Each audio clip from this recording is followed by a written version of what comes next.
And welcome to another edition of Boom and Bust. I'm your host, Tony Clement, here at the News Forum where all voices matter.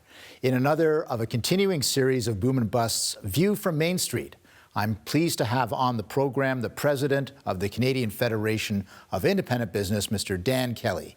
We'll go over the current state of small businesses in Canada during this period of COVID-19. Dan, thanks for joining us again today.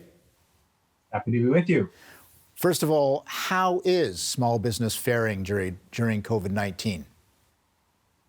Gosh, it remains just a huge struggle for most small and medium-sized firms. They have just had the wind knocked out of them for month after month after month. It's hard to believe that we're eight months into the pandemic and it's still so bad for so many businesses. You do a lot of surveying, I know, of your membership. That's one of the things that CFIB does. What are the members saying? So we do something called the Small Business Everyday Dashboard, and it outlines how many businesses are open, how they're faring.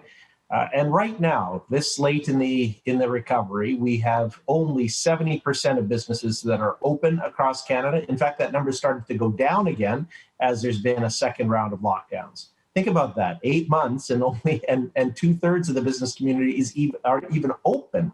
On top of that, less than 40% of businesses have brought back all of their staff. So 60% of employers have fewer staff now than they did at the beginning of the pandemic. And most worrisome of all, only 30% of small firms right now are making sales anywhere close to normal levels. That means that 70% of businesses are underwater. We did some more recent testing of our members, and half of them said that since the second wave of COVID's taken place, they've seen their sales drop once again. And the thing that troubles me deeply in terms of the longevity of these businesses is that 37% of businesses across Canada are losing money every single day that they are open. And people are starting to ask, how much longer can they possibly do that? We have only seen the tip of the icebergs in terms of business bankruptcies. We at CFIB are estimating 160,000 firms will no longer be there. 1 in 7 small businesses close forever directly as a result of COVID-19. That's an incredible statistic. I don't think I've ever seen anything like that in my time in public life, that's for sure. No, it's so troubling. And what makes it worse is that the trend line isn't a good one right now. We're getting worse, not better. The Prime Minister, of course, just last week was talking about the fact to provinces, don't worry about shutting down additional swaths of the business community because we, the federal government, have their backs and we've got programs in place. That's only partially true. A lot of the government support programs are just not ready to deal anywhere close to the size and scope of the problem we're facing. Now, is there any regional variation in those numbers you cited? Yes, of course, those centers that are starting to close a second time obviously have bigger concerns. Our members in Atlantic Canada, an awful lot better off than our members in the rest of the country.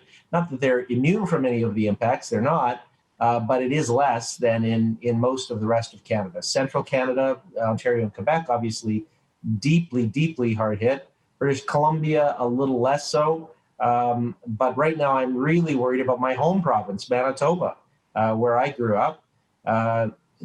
We are now basically back to March, April style lockdowns of the entire Manitoba economy once again, including the retail sector, with the important difference that this time it's the 6 weeks leading up to Christmas that these businesses are closed. At least in March and April, when retailers were shut down, it's not a super strong season for most of them anyway. Right now, this is the critical period of time where they make all of their money. In fact, most of them try to make some money right now so that can help them in the lean months that we're expecting in January, February, and March of 2021, the traditional dead zone for retailers. So again, deeply, deeply worrisome what's going on right now. The other big difference, Tony, that's happening is, in the first round of COVID, businesses were incredibly compliant, listened to public health officials, and really understood that this was brand new and they needed to basically kill their business in order to protect society. These days, businesses are starting to ask some serious questions. They're asking, is it really the transmission that's happening in business that is the problem? or is it what's happening when people are getting home and having people over? Right, right. Hold that thought. We are going to take a brief break, but we'll be back with Mr. Dan Kelly of the Canadian Federation of Independent Business shortly. Stay with us.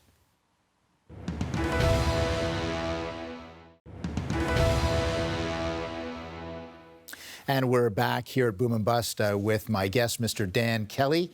He is the president of the Canadian Federation of Independent Business. Dan, we're just talking about the present state of affairs. We'll get to the future in a second, but interested in specific sectors. You know, retail's been kind of hammered as it was because of the, Amazon and some of these blockbuster chains that are delivering product that are not associated with your friendly neighborhood store. And then sort of COVID hits. So tell us about the retail sector. Obviously, the grocery sector maybe doing a little bit better. So have you got some numbers on the individual sectors? Yeah, it certainly is a mixed bag. I would say that most businesses, though, have had a incredibly tough year. In our membership studies, it looks like about 5 to 8% of businesses are doing better than they did in than before COVID-19. You can imagine what some of those might be. Grocers may be included in that mix, although they've had huge cost increases to deal with. But some, if you're supplying products that may be useful during the COVID emergency, you're obviously having a banner year, and we have some of those in our membership. But look, the sectors that are hardest hit are in order: the hospitality industry, which has been widely discussed, hotels, restaurants, the travel sector. The other of those is arts and recreation businesses. So obviously, when people come together in theaters, in gyms, any kind of bowling alley or kids play center, those places are essentially still closed and have been closed for almost the entire pandemic. And then the others are personal services. We've started to see some of those businesses shut down again. Retail, though, has been hit in a big way. And it isn't just by measures. Look, I'm most worried about right now what's happening where retailers are shut down, as they are in Manitoba, or maybe shut down soon, as has been channeled by some other provincial premiers. That's created a huge shift in shopping behaviors. Gosh, I mean, a lot of this happened before the pandemic, of course. People were going online. People were buying stuff at their big box store on their weekly trip to buy groceries. But that has just been so rapidly accelerated. And now, for example, we're back to the scenario. I never thought we'd see this again, but we're back in the scenario where the Manitoba government has shut down retailers. However, Walmart and Costco can remain open, not just selling groceries or pharmaceuticals. They're also able to sell TVs and T-shirts and kids' toys along with those groceries, creating an incredibly unlevel playing field for businesses. And our message has been: find a way, governments, to allow small guys, non-essential retailers to open again, at least in a limited capacity, or shut down these big guys from selling those products if it's such a bad idea. Well, I was going to say, you've probably seen the meme, like this time around, how about shutting down Walmart and allowing the small independent retailers to stay open for a change? So that sentiment is coming out there. What do your members want to see from government? What do they expect government to do? Well, first of all, from the provincial governments, we really want to see the data. And that goes back to my earlier point about what's different between now and say March and April. Business owners want to see, before they're shut down, they want to see the data that government's seeing that suggests that indoor dining is causing problems, or shopping is causing problems, before we just make the decision to shut them down. Because in some ways, business owners feel like they are the easy target for governments, that governments have no ability to figure out how to shut things down going on in the home when people are having parties, but they can shut down businesses more easily, even though they may not be the source of widespread transmission. Again, look, I wouldn't object, nor I think would even business owners object, if a compelling case can be made that this business activity is leading to widespread transmission of COVID-19, then I understand that governments may need to shut them down. That doesn't seem to be the case. The limited data that the Ontario government has put out suggests that indoor dining and shopping are way down the list in terms of where transmission is coming from, and it's really personal behavior that is driving that. Indeed. Obviously, we've got federal financial statement coming up. Any asks from CFIB for there? Gosh, there's a long, long list. Okay. For one thing, we'll start with the first 30 seconds, then we'll carry on after the terrific. break. Look, one of the things that we're putting out very soon is just to remind the public that Canada pension plan premiums are going up on January 1st. So every employee's paycheck will be going down.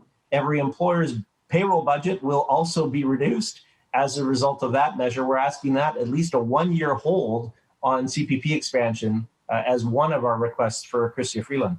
Hold that thought then. I'm sure there's a few more things you want to talk about. We'll continue this discussion right after the break. Please stay with us.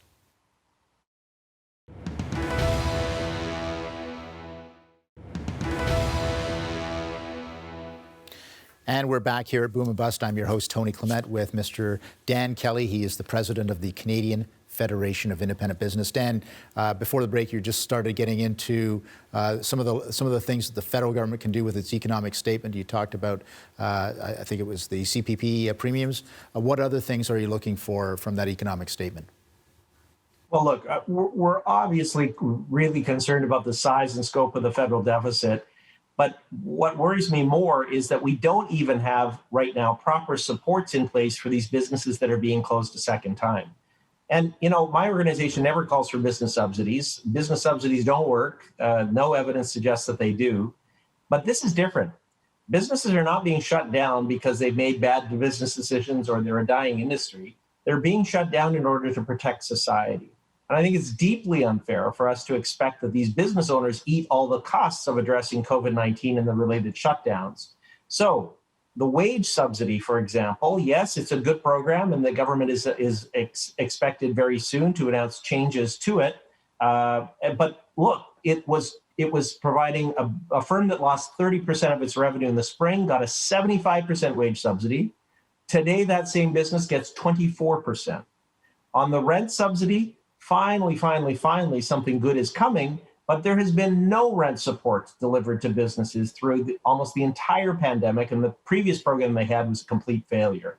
The government promised an expansion of the CEBA loan program that provided $40,000 loans, interest-free loans to businesses. That was supposed to be topped up with another 20 grand. That hasn't been announced yet either. So it is, you know, we are closing down businesses a second time. The Prime Minister is advising premiers to do more of that in order to protect society. And yet these programs, 8 months into the pandemic, are still not ready. I wasn't terribly critical of government for not having all of this ready in the beginning of the pandemic. How could they? But for goodness sakes, we're 8 months in now. We should be able to do a better job.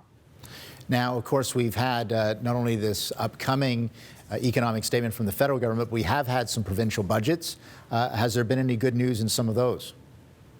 There has. We've seen some decent programs from governments of all stripes that have been put in place at the provincial level, but they're too small. The Ontario government announced about $300 million of support. The Manitoba government announced new $5,000 grants to businesses. The BC government actually had a pretty good program. The NDP out there put, I thought, something reasonable on the table for firms that are affected a second time in British Columbia. The big request, though, that we have of provincial premiers is to ensure that the previous rent support program that they supported, that it actually gets some money out for the rent that was due between April and September. Those rent bills haven't gone away. Businesses were promised a rent support program that delivered no cash. And yet now that sits as a dead weight on the shoulders of those businesses, dragging many of them into bankruptcy in the months ahead. And we've suggested to the provincial premiers that a program to relieve some of those rent bills for firms that were absolutely obliterated in the spring would still be welcome news. The average debt on a small business, if you can believe it, is $110,000 in COVID-related debt. Where on earth are they going to find the sales to be able to cover that in the lean months ahead? So are provincial governments listening to your thoughts on this?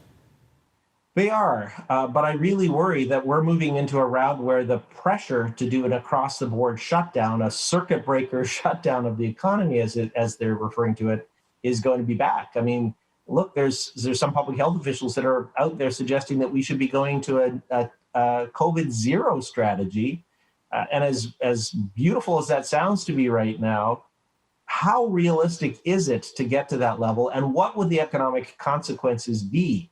We are already talking about tens of thousands of businesses, hundreds of thousands of businesses closing their doors forever.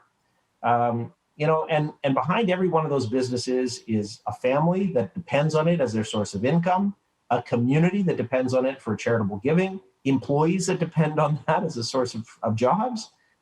I really worry about what the next couple of years are going to look like as the economy just is battered by the lingering effects of the COVID recession. Well, you raise a good point that although we're talking about the world of small business right now, small business is it's people, it's families starting something up, it's individuals taking a risk and trying to pursue their life dream. These are not separate entities from the rest of society. They are part of society. We are going to come back after the break. Please stay with us. We're here with Mr. Dan Kelly, President of the Canadian Federation of Independent Business. We'll continue our discussion after the break. Stay with us.